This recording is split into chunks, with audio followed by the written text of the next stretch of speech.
Presentato ieri il Carnevale di Montevago 2020 che andrà in scena dal 14 al 16 febbraio prossimo. A sfilare per le vie cittadine del centro bellicino ci saranno due carri allegorici, quello intitolato Yoku Sconza Yoku, realizzato dai ragazzi dell'associazione Eracle di Montevago, l'altro alla sensibilizzazione contro il gioco d'azzardo e quello intitolato E tu parti, realizzato dall'associazione di Sciacca Nuova Arte 96, tra le associazioni escluse dalla partecipazione al Carnevale Saccense.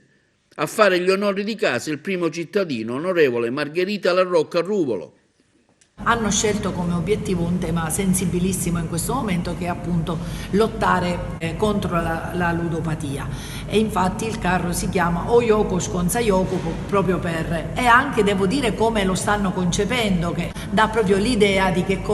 quale messaggio vogliono lanciare. E la cosa che voglio rimarcare è che da parte di ragazzi poi giovanissimi, perché sono ventenni insomma, o addirittura meno che ventenni, il messaggio che è quello di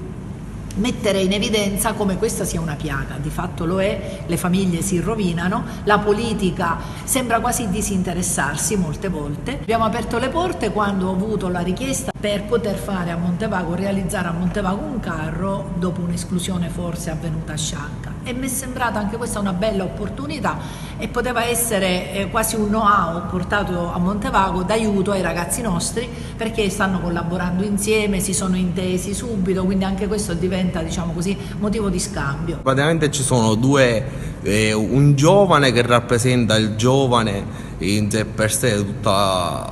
e poi c'è la dea della fortuna che rappresenta la fortuna, e un drago mascherato da giullare che rappresenta il vizio del gioco, e questo giovane che tenta a combattere il vizio del gioco. È nata questa idea perché negli ultimi tempi c'è sempre questo problema della ludopatia, tante persone che hanno questo vizio, e noi da giovane vogliamo lanciare questo messaggio. L'associazione Nuova Arte 96 e noi quest'anno parliamo sempre dei carnevali d'Italia, e rappresentati ci saranno Burlamacco e Farinella, che in festa, perché è un party, e scendono dall'Italia e passano da Sciacca e trovano il Pepe Nappa. E dicendo a Pepe Nappa, dice: ma tu quest'anno parti per Montevago, che c'ha una Vespa vedente, quindi un doppio senso, parti